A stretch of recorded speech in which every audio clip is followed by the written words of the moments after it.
নগাঁৱৰ এজন উদ্যমী থলুৱা যুৱকৰ আদৰণীয় পদক্ষেপ বহিৰাগত বনিয়াৰ তত্বাৱধানত বহু বছৰ এটা গাড়ী ডিলাৰত কাম কৰাৰ পিছত বিষ্ণু জ্যোতিনাথ নামৰ অসমীয়া যুৱকজনে নতুনকৈ আৰম্ভ কৰিছে নিজৰ ব্যৱসায়। নগাঁও চহৰৰ সমীপৰ বিৰহ বেবেদিয়াত বিষ্ণুৱে আৰম্ভ কৰিছে ই-স্কুটি, লোডাৰ আৰু e rickshaw dealer. RR EV motors নামেৰে আৰম্ভ কৰা বেটাৰী চালিত বাহন থকা ডিলাৰটোত কম মূল্যতে লাভ কৰিব বাহনসমূহ যদি ৰাজপথ কিবা কাৰণবশতঃ বেয়া হয় তেন্তে ডিলাৰটোৰ পৰা মেকানিক গৈ বাহনসমূহ ঠিক কৰি দিয়াৰ সুবিধা পাব গ্ৰাহকে। এজন থলুৱা উদ্যমী যুৱকৰ এই প্ৰচেষ্টাক এতিয়া আদৰণি জনাইছে বহুজনে।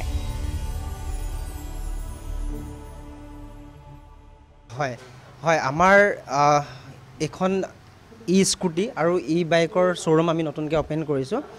ইয়াৰ নামটো হ'ল RR EV মটৰ্ছ। ইয়াতে আপোনাৰ চাৰ্জৰ হয়, কোনো পেট্ৰলৰ ব্যৱহাৰ নহয়। এইটো আমি বিৰহ বেবেজীয়া তিনিআলিত আমি আৰম্ভ কৰিছোঁ।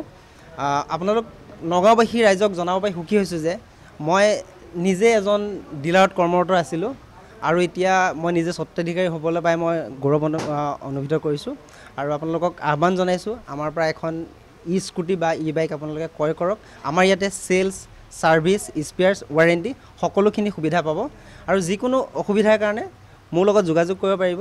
গাড়ীখন এবাৰ ব্যৱহাৰ কৰি চাওক, যদি কিবা বেয়াও পায় মোক যোগাযোগ কৰিব, যদি ভাল পায় মোক এটা ভাল ফিডবেক দিলে মই নথৈ আনন্দিত হ'ম। এই মোৰ নগাঁওবাসী ৰাইজলৈ আহ্বান জনালোঁ। ষ্টক আমাৰ গোটেইকেইটা মডেলেই আছে। ইৰা প্ৰ' আছে, এক্সেল আছে, এক্সেল প্ৰ' আছে আৰু আপোনাৰ লোডাৰ আছে। আপোনাৰ বাইকখন অহা নাই, বাইকখন লঞ্চ হ'ব, আহিবলগীয়াত আছে বাইকখন। আৰু ই-ৰিক্সাও আমাৰ আহিবলগীয়া আছে, আমি সেইখিনি ষ্টক ৰখা নাই। এতিয়া 2 হুইলাৰকেইটা আমাৰ ষ্টকত আছে, 3 হুইলাৰটো ষ্টক অহা নাই এতিয়া। হয়, মই মানে অকণমান বেলেগকৈ চিন্তা কৰিছোঁ যাতে কাষ্টমাৰে ছাৰ্ভিচত কোনোদিন অসুবিধা পাবলগীয়া নহয়। তেওঁলোকে যেনেকৈ ৰোড ছাইড এছিষ্টেণ্ট মোৰ ফালৰ পৰা ফ্ৰী অফ কষ্ট থাকিব। ৰাস্তাত যদি কিবা অসুবিধা পায় কাষ্টমাৰে এটা ফোন কৰিলে আমাৰ টেকনিচিয়ান গৈ সেই জেগাতে ঠিক কৰি দিব। আৰু ইয়াতো যদি আহে সকলোখিনি স্পেয়াৰ্ছ এভেইলেবল পাব, তেওঁলোকে কোনো ৱেইট কৰিব নালাগে, গাড়ীখন লগে লগে ঠিক কৰি লৈ যাব পাৰিব আমাৰ পৰা। সেইখিনি সুবিধা আমি কাষ্টমাৰক দিব পাৰিম।